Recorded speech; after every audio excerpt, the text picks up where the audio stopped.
we're not, really interested in just like the nominal gains or incremental efficiency gains that somebody can get. Those are important. We want to capture those. We want to enable our team members to have access to all these great tools, but we really want to see where can we find outsized gains or nonlinear benefits. Welcome to the Talking AI podcast, where we talk AI with both experts in the field and early adopters. I'm your host, Matt Paige, and we're here to demystify AI for you so you can get some value from it. Let's talk some AI. Most enterprises rolling out AI right now are quietly optimizing for the wrong thing: speed, volume, lines of code shipped. But Manu Narayan, CIO at GitLab, argues that efficiency gains alone are about to drive companies straight into a productivity ceiling they can't engineer their way out of, because a faster version of a pre-AI workflow is still a pre-AI workflow. And the real unlock isn't speeding up what you already do, it's rebuilding it from first principles. And in this episode, Manu makes the case for why we need to move beyond incremental AI adoption and what the operating model for enterprise AI actually has to look like. But Manu, welcome to Talking AI. Yeah, thanks so much for having me. I'm happy to be here. Yeah, I'm excited to have this conversation. And let's just first level set for our audience on what GitLab is and what you do. Probably most of our audience has heard about it, but I think it's good just to level set in terms of what you all do. And you have customers like NVIDIA, Lockheed, Barclays, these massive companies, and GitLab describes itself as an intelligent orchestration platform for DevSecOps. And we may want to hit what that term is for our audience as well. But give us some context, just like we would when we're chatting with AI, to set us up. Sure. I think we think about what GitLab is. We're really the place where software is created. So if you think about that DevSecOps that we talk about, it's really around developers, security, operations, the full SDLC, the full life cycle. So much focus in AI today is around code production, how you write and generate more code. GitLab's about that. We're also about everything that comes afterwards as well. And it's really exciting time to be able to provide orchestration, infrastructure for these agentic workloads beyond just coding, but including things like security, operations, CI/CD, et cetera. My role at GitLab is really everything that's internal facing. So not only how we use our own platform, but how do we help our team members who support customers, build the software, sell the software, provide support to other team members, become more efficient leveraging AI. And I think what was super interesting in me doing my research, you're actually GitLab's first CIO. Like, they've always had the product functions, CTO, engineering, CPO, all those things.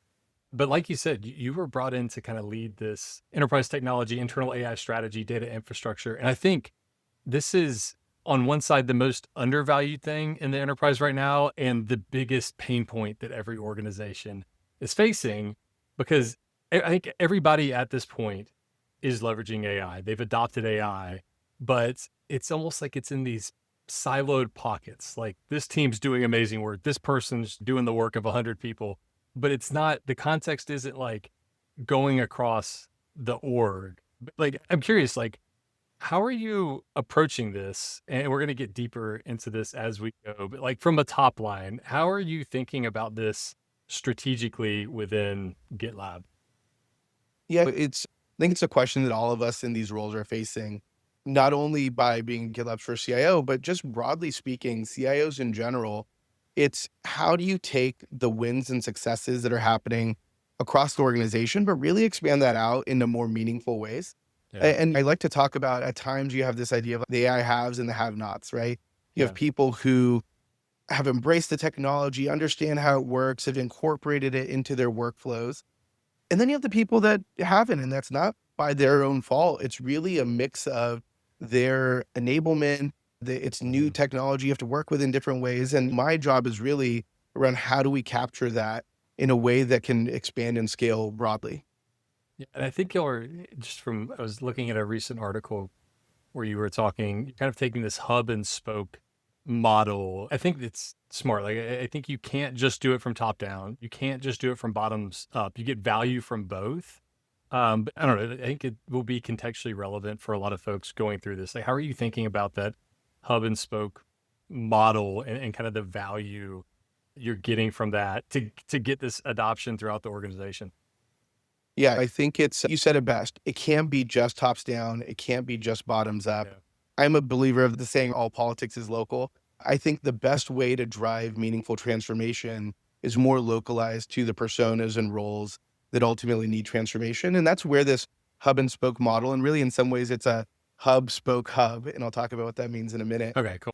model that ultimately is around having a centralized team that can drive governance, that can drive the technology choices, help with enablement, really more detailed technical builds, but having a embedded person within each of the departments. We call them an AI transformation owner, and in some of our larger ones, there's going to be more than one, that really understand the workflows, the processes, the people at a much more detailed level that can help be that bridge between kind of functional and technical.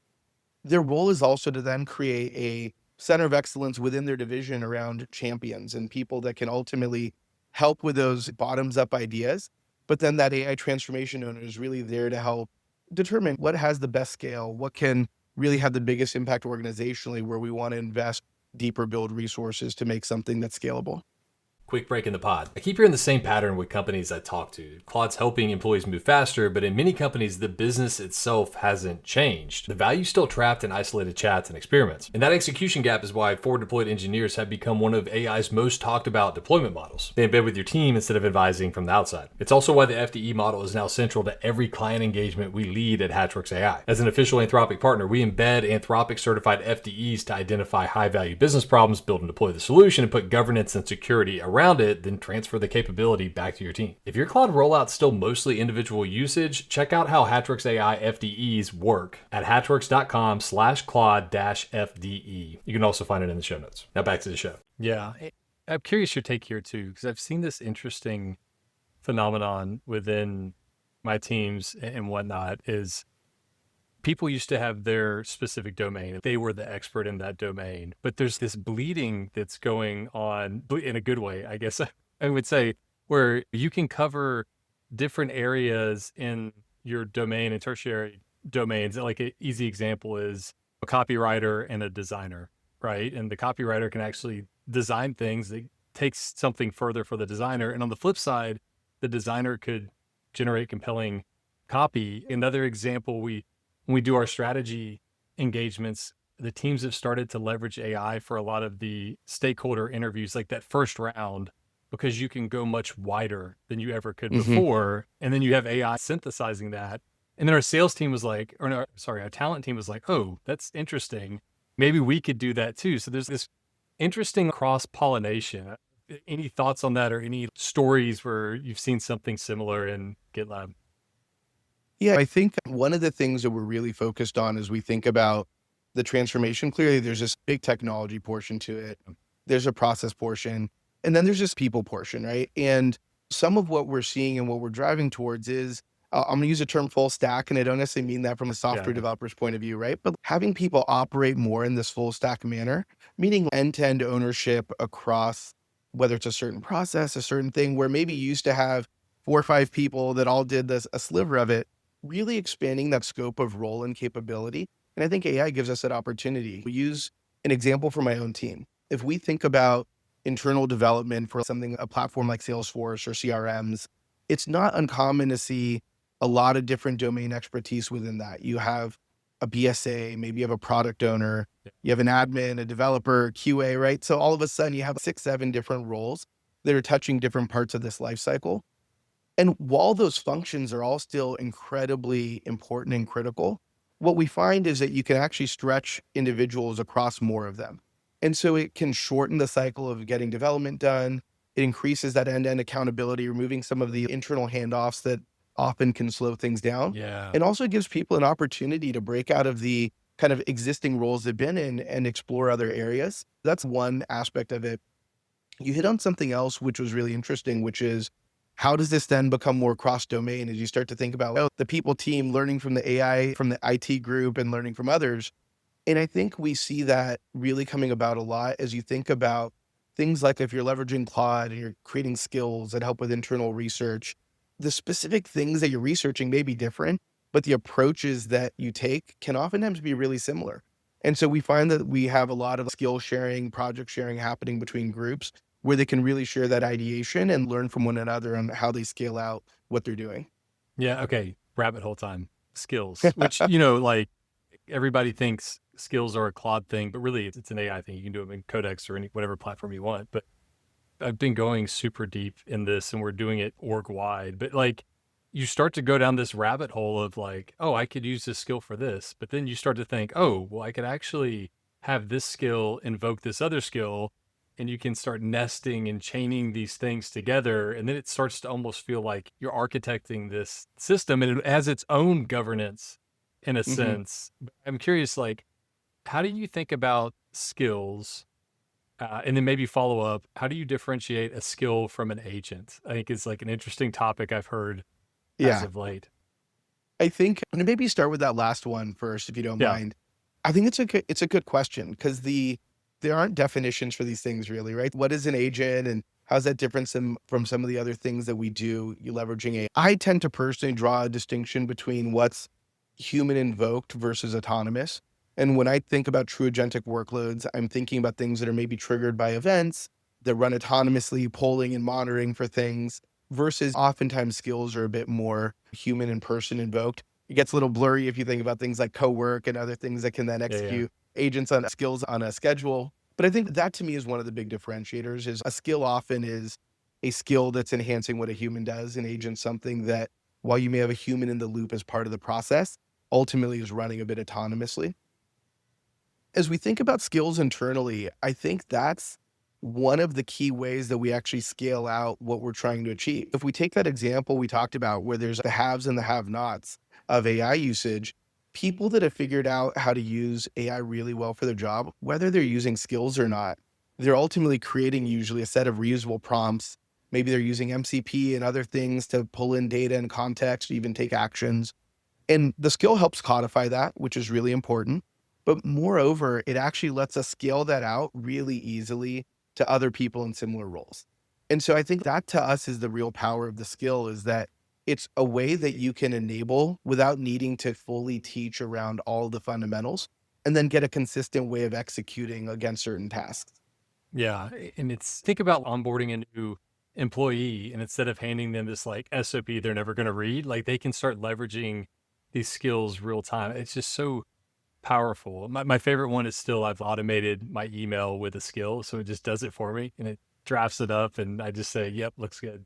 I, So, I have a skill that runs every morning and it's like my daily to-do skill, right? And it'll yep. look back at conversations, emails, my prior to-do list, and then Yeah. just give me that brief of everything I need to know for the day. And it's incredible, right? These are things that seem on one hand really simple, but as you start to stack 2, 3, 5, 10 of these use cases together, it really changes the way you work. Yeah, and it's funny. I have one of those too. I call it my like AI daily. It's like a chief of staff almost. Hmm. And my running joke is one time I ran it and I was traveling and we had drinks the night before the event or whatnot and had a conflict with a training thing we were running in our company. It said drinks win, get somebody to cover the training. I'm like, that's AGI right there. That's the true test. It knew exactly what you needed. Exactly, especially after the flight and all that.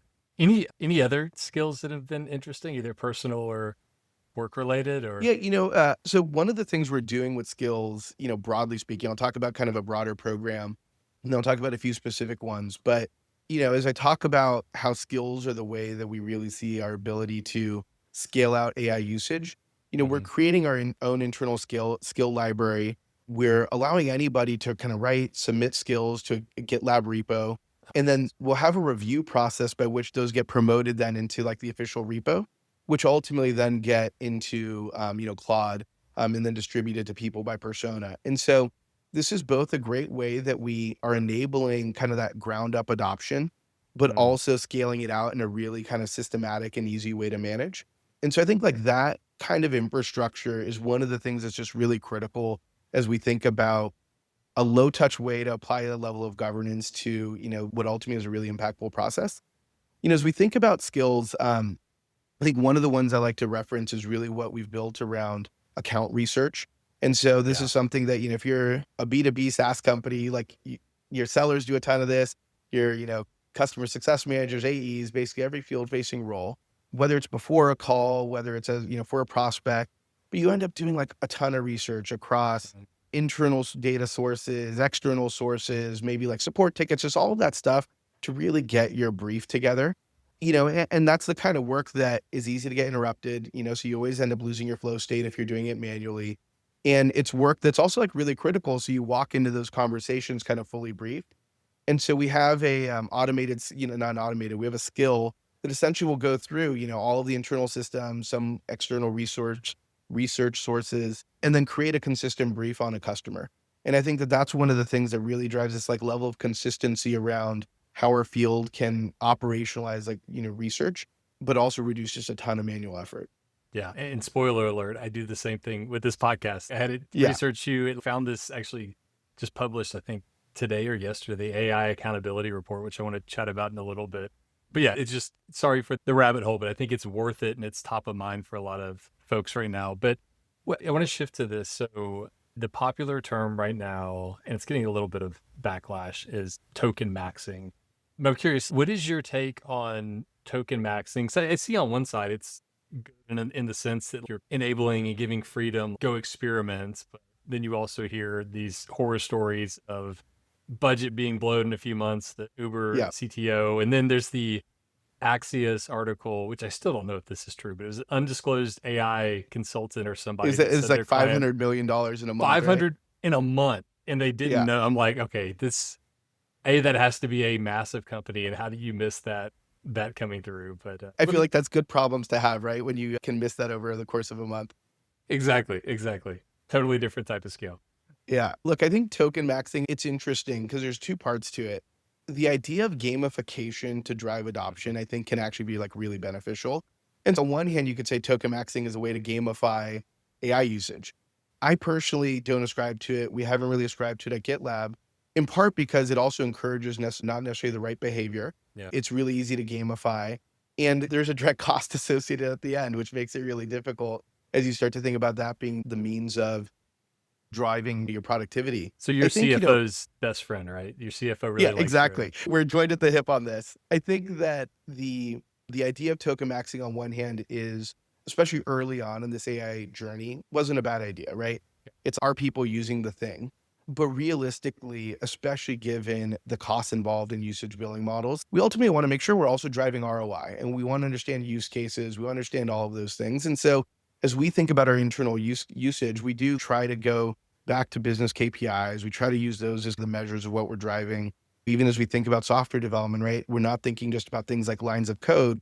We're thinking about innovation velocity. We're thinking about release cadences. We're really thinking about how does delivery to the end customer change, as opposed to one or two of these metrics that may seem interesting on the surface, but actually don't translate necessarily to business value. So are there any metrics you are looking at? I mean, obviously token maxing, just looking at usage is an easy one, but are there some internally that you are looking at, or how do you measure adoption success or whatever that success metric may be?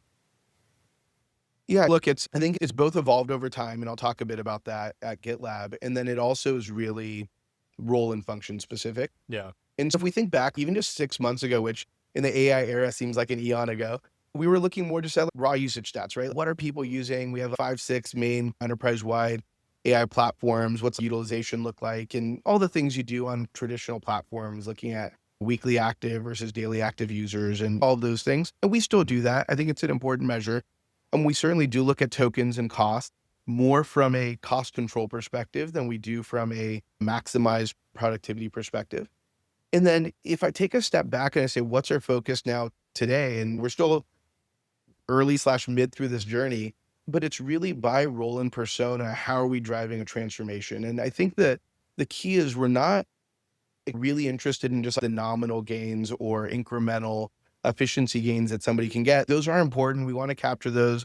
We want to enable our team members to have access to all these great tools, but we really want to see where can we find outsized gains or nonlinear benefits. Some examples of that are, as you think about agentic software development, right? You can really 5x, 10x the productivity of development teams. How do we measure that both through the innovation cycle, like the timeline of delivery of new features? How do you look at that in terms of the overall SDLC, not just things like lines of codes or MRs, but also code review timelines, like pipeline failures and automation and all of the things that security scanning, like all of the things that we can leverage our platform for. And then in other organizations, in like customer support, we're really looking tied to those business metrics, a significant change in time to first response, time to resolution, the number of turns a ticket takes. All these things that become really role and persona specific are really the measures that we're targeting, but with the goal ultimately of saying, how do we find nonlinear and step function change? Yeah. I love that tie to like just whatever business metrics or outcomes are important to the business. Like it doesn't have to be some newfangled thing. Is it driving the outcomes you want as a business is really critical. And I think the It's like, interest, it sounds a yeah, little quaint, right? But it's actually, it is really, I think it's that simple. exactly. And now like my mind always goes in these, and I don't know if this has been the case for you, but like now that I have just been so deep into leveraging AI for everything I do, like I always get these ideas of, oh, I could use it this way. Like it would be interesting to like actually have AI, you almost kind of give it the goal of, hey, I want to measure my productivity with AI. And could it almost do its own assessment on how you're leveraging AI relative to the model you're using? And there's all kinds of things that are emerging. I think Claude has their advisor strategy where it, uses Sonnet most of the time. And if it needs help or it hits a hard problem, it goes to Opus. But I wonder if AI could almost kind of create that nuanced rubric for us and do some kind of scoring relative to like, again, I am truly a believer. If you have sufficient context, you can do almost anything with AI, context and tools and whatnot. But yeah, like, I don't know, any thoughts on that? Like I mentioned the advisor strategy. Are y'all starting to play around with kind of the optimizing between models in a sense? Yeah, I think I'll answer that probably two ways. So the first is, short answer is no. And Yeah. what I'd say with that is we think about usage of things like whether it's our own product, Duo Agent platform, or Cloud Code, we really do leave a lot of that into the end user's hands. As we think about agents that we're creating, deploying, that is where we do a fair amount of optimization on model selection. And we have a few different agent platforms that we leverage. And I think that is where we see these repeatable runs, things that do tend to suck in a ton of context, where that model choice becomes really impactful. And we do a fair amount of curation. That's part of this. If you call it a paved path to production, we'll let anyone pretty much create an agent that can run within their context, their sandbox. But the minute they want to share it out to others, they want it to run in an enterprise context, then we'll have a review of the agent. We'll do a level of optimization on it before we publish it. And I think that kind of gets the best of both worlds, where we're still managing that flexibility that our team members ultimately have, but putting a level of control in place. Look, I see a future where we will do some model specific spend caps internally. I think that's almost unavoidable. On the idea of automated model selection, we've been talking a lot about that internally. It's at some level, it's a harder problem than it sounds like it should be. Yeah. But that's something that I think, again, I see as a future iteration for us, but not something we're doing today. It is funny. There's like this model FOMO that exists. It's, hey, maybe I should go down to Sonnet, but what if I miss out on something using Opus? So like, I never do it. And then you hit the limit and you're like, Totally. okay, let me sit around here for a minute. Or this morning, I don't know if you got hit, but Claude was just down for a few minutes. And it's like, okay, what And it do was I like the end do? of the world, right? Exactly. Exactly. But you hit on something. You hit on GitLab, the agent platform. I'd love to like hear more about, and obviously this is on the product side. I'm assuming you being on the internal side and focusing there, you're probably leveraging GitLab hmm to build GitLab and things like that and internally. But how do you think about that? And preface it with, it's this unique moment where anybody can now build things with AI. And I've built like probably over 100 different applications and things. There's probably like 3 that are like actually out there in the market. And I think that's with a lot of people, right? And it's that kind of Yep. last mile. But like, talk to me like about this GitLab Duo and how you think about agentic orchestration and whatnot across the SDLC. Yeah, I'll talk about it in two ways. I think one, how we leverage it internally, but Mm, also why I think it matters more broadly for the industry. Certainly, we see there are a lot more builders out there, right? And that's an incredible thing to see. The barrier when it comes to creating an application is, on one hand, gotten incredibly small. But as we think about all the other challenges of how you analyze something, and it's again, things like security, like how and where do you host it and build it, and just like all of those more complex challenges, I think that's how we leverage Duo Agent platform internally, mm, is it's our ability to really give team members that opportunity to build at scale but still by enforcing the level of governance and control that we need to, both as a public institution as well as one that has a lot of regulated customers. And I think that is a distinction that is easy to forget about as we talk more broadly about the advances in AI and AI for coding. There's a lot that happens client side today, whether you're using Codex or Claude or even open source models, and you can do so much just sitting on your local computer, right? But I like to think about this distinction between local versus repo side. And when you Mhm. think about what's happening repo side or what's happening server side, that's ultimately where you can put in assurance and governance and guardrails and the things that make you really comfortable about what's being developed. And I think that's the balance that we find with Dual Agent Platform is we say develop software in whatever mode and approach you want, but ensure that you have the right level of governance on that repo side, but leveraging AI agents to make that as increasingly low lift as possible. And so we think about code reviews as a really common use case. We have AI generated code reviews. You can do auto remediation for security vulnerabilities that are found. You can do as a pipeline is running to actually push the code out. If that has a failure, we can use AI for auto remediation on those pipelines. And so we find we can really compress the after code part of the software lifecycle really heavily using the Duo Agent platform. But that's something you can't natively or as easily do if you're just running AI locally. Yeah. It's interesting. There's this nuance too, I've noticed the concept of human in the loop, which I feel like was talked about a lot over the past couple of years. And like, you have to have the human in the loop, but like what AI was capable of doing, the humans physically can't keep up. It'd be Yeah. in the loop. So it's almost as the bottleneck continues to shift, and like to your point, we're leveraging AI in areas where we maybe used to have human in the loop, but there's still human in the loop, but it's at different levels of abstraction, maybe. I don't know. Any thoughts on that nuance and how you think about human in the loop? And then, because I feel like the models are getting so good that like you can Yeah. really leverage in this kind of check and balance mechanism that you're mentioning. Yeah. I think you kind of hit the nail on the head where the nature of the human in the loop is evolving, right? Yeah. And so I think if we went back even just a year ago, the human in the loop was this hard gate that you had to pass where maybe they were even reviewing every line of code that was AI generated, right? And that's clearly not where we are today. As you think about agentic software development, you have teams that are creating so much code that there's no way a human could review Yeah. every line that's being created, right? And so I think that's where increasingly we see people talking now about looping and loops and what does that mean? And it's agents working with other agents that have then an oversight agent, right? But there's still ultimately a person there that's overseeing that orchestration, overseeing the outputs, applying their own taste and judgment to what's being developed ultimately. And so there will be this increasing abstraction of where the person gets involved. And I think that's just going to be the nature of the pace of development, the amount of code being generated.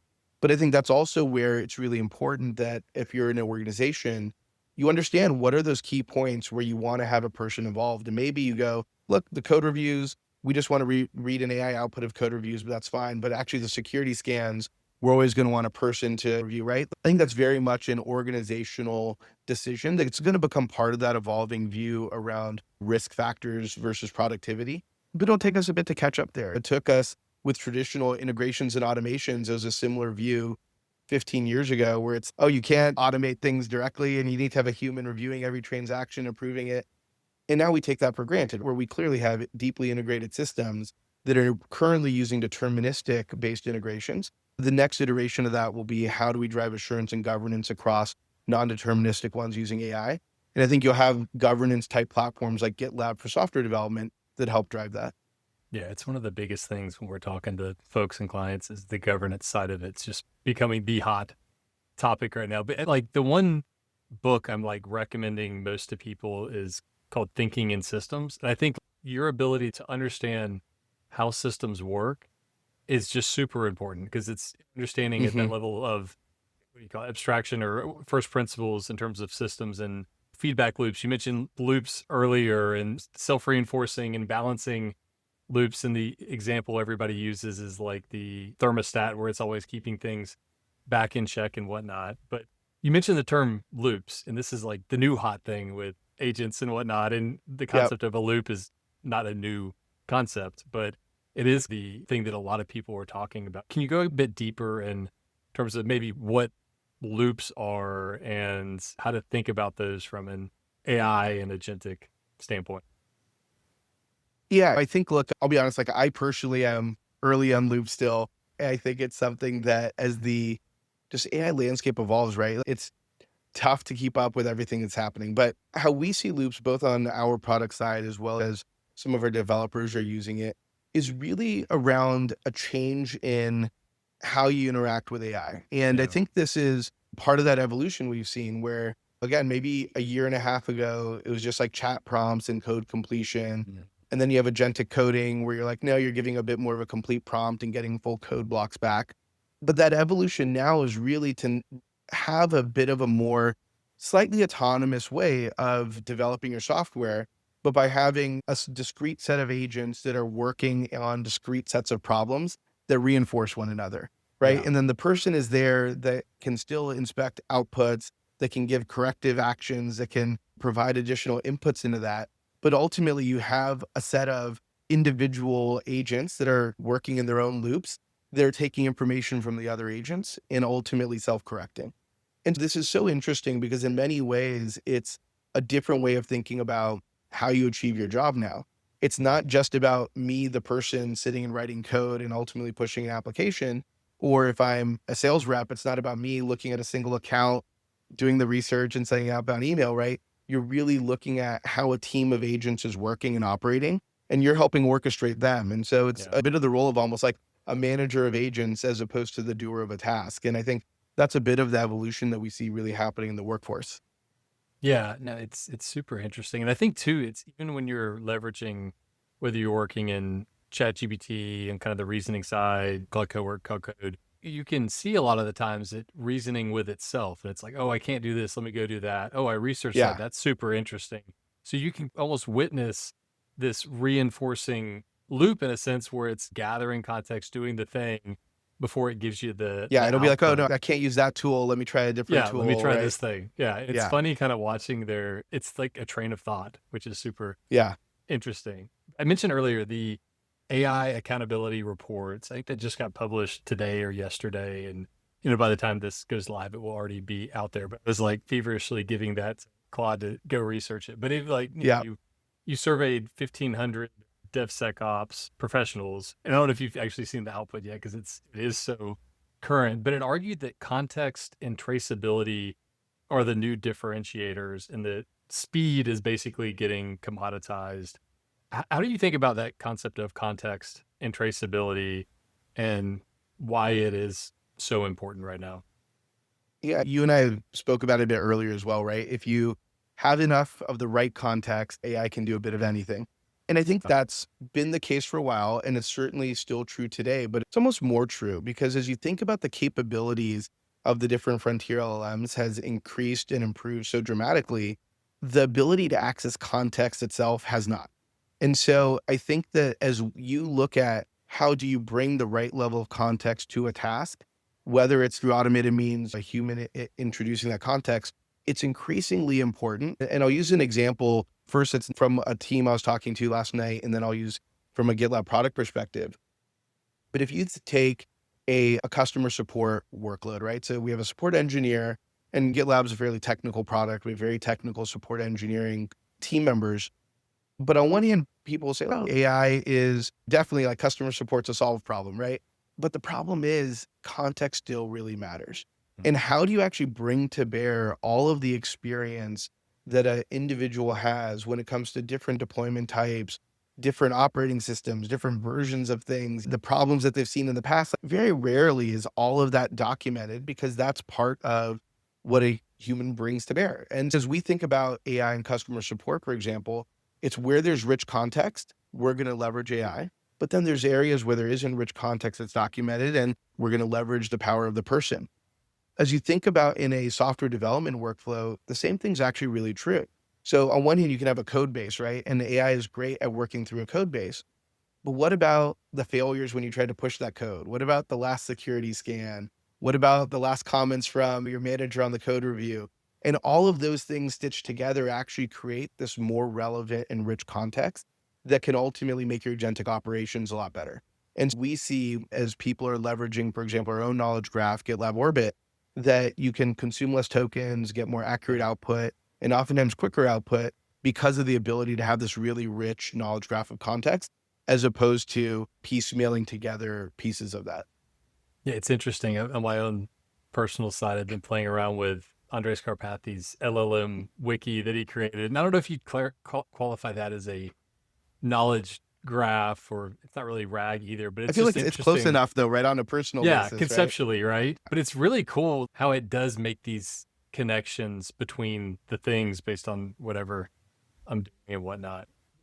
There's two other stats on the report. I'm just curious to get your take on. So there's one that the headline is AI coding is paying off, and 60% of DevSecOps professionals, it's easy to say DevSecOps, say the ROI from AI coding is exceeding expectations, right? And then right after that, it was interesting. It said, but 73% of DevSecOps professionals are concerned about the long-term maintainability of AI generated code. So on one side, they're like, oh, this is exceeding expectations, but we're also concerned about maintaining it. Do you think the concern is maintaining it from a quality standpoint, or just maintaining it from, I don't know what the heck this thing is doing in a sense? Yeah, I think it speaks a little bit to the fear of just what's not known, right? Yeah. And so it's a bit of, there's so much code being generated, our velocity's increased, and the traditional ways that we've managed that can't hold up. Just again, like what we were speaking about earlier. And so I think a lot of that is just fear of, hey, like we actually don't necessarily know what will come next and afterwards. But I think that's a lot of why the governance side is really critical. How Yeah. can you enforce organization coding standards? How can you ensure that code is getting reviewed and scanned and all of those things? Because all of that ultimately really helps drive down that fear of the unknown in the future. And it also helps speed up everything that comes after the development of code. One of the other things that we see increasingly is that while coding is a lot faster, that the bottleneck's actually moved. And I think in the report, it talks about how 85% of people say that AI has moved the bottleneck from writing code to now reviewing and validating, Yeah. right? And so I think like all of those things go hand in hand, that if you don't have a good strategy to manage that influx of code after it's written, that's a bit of where that fear of what happens next comes from.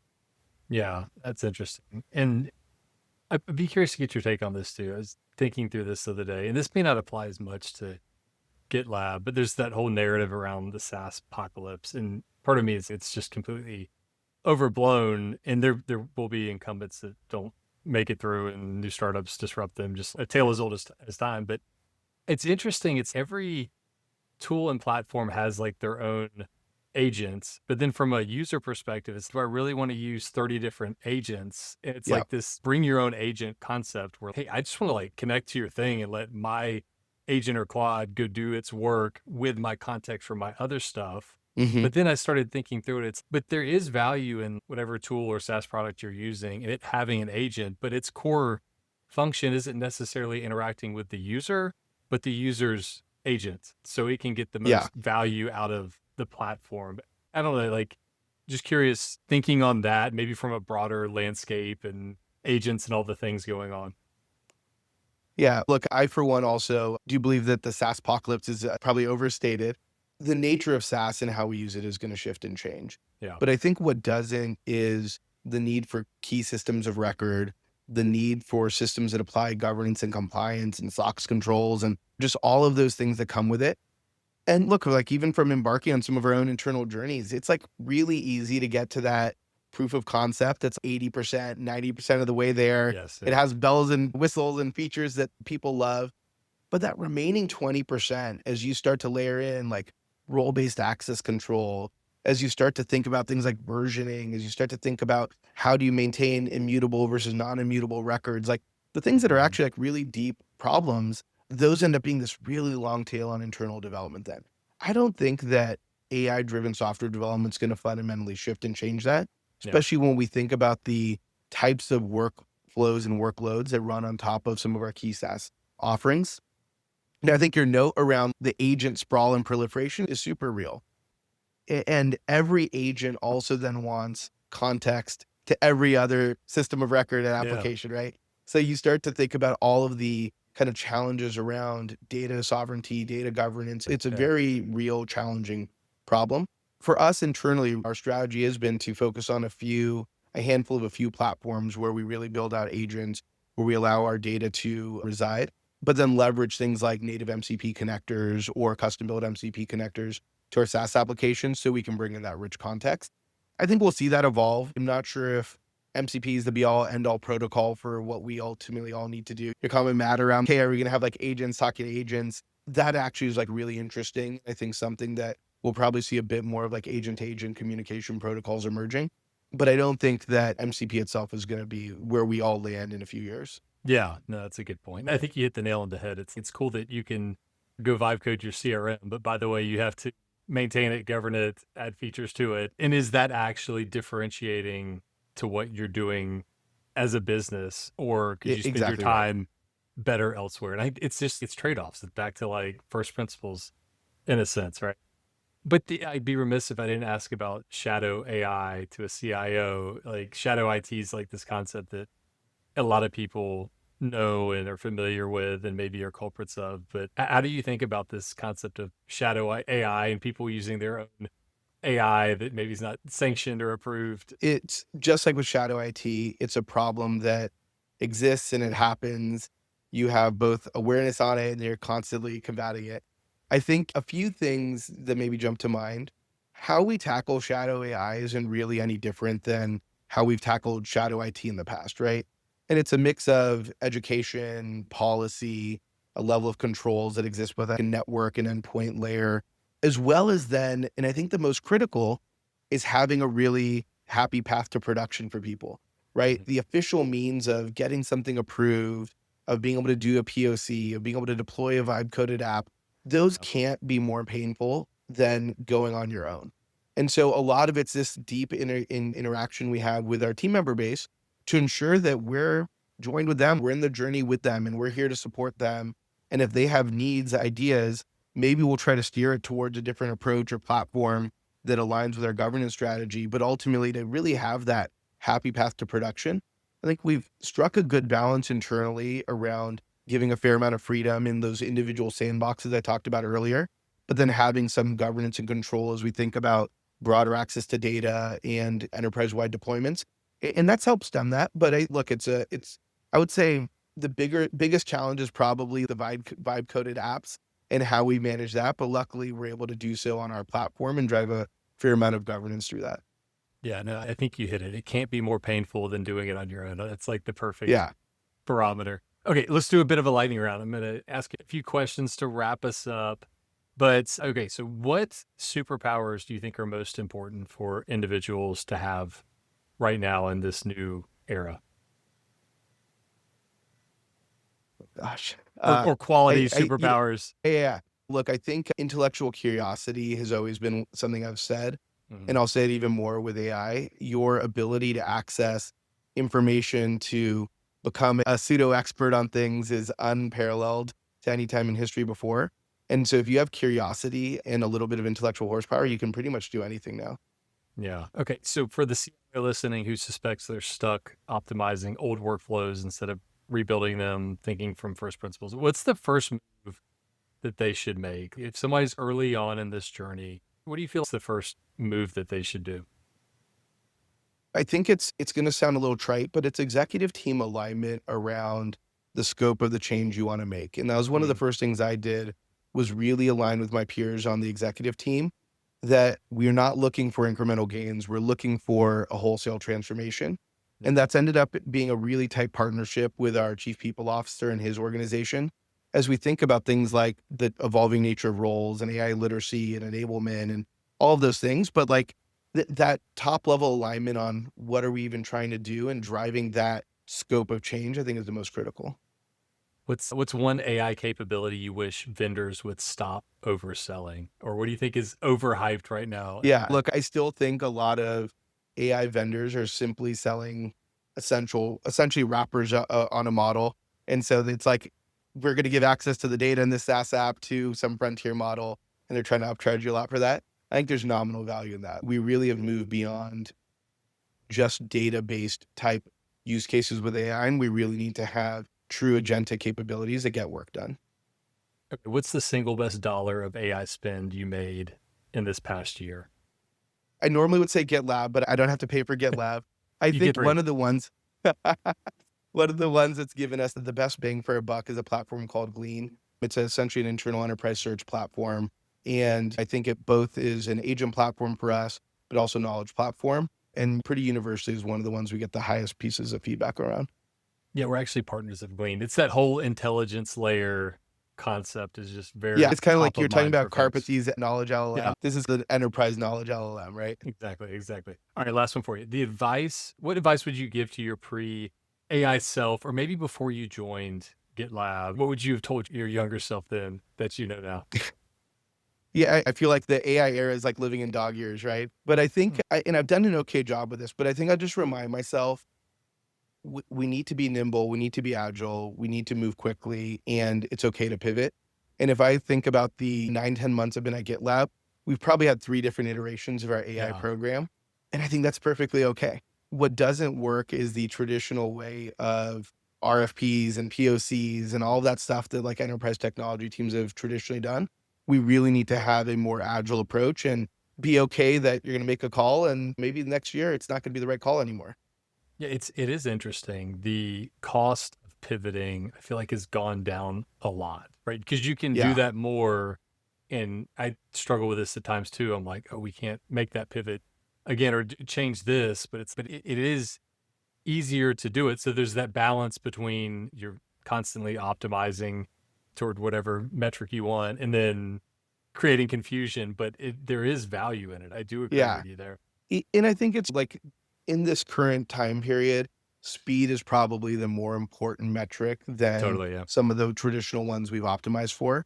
And so I think when we get bogged down in, again, traditional ways of thinking about problem solving, that ultimately hurts us more than licking your wounds if you made a wrong call, but actually moving more quickly.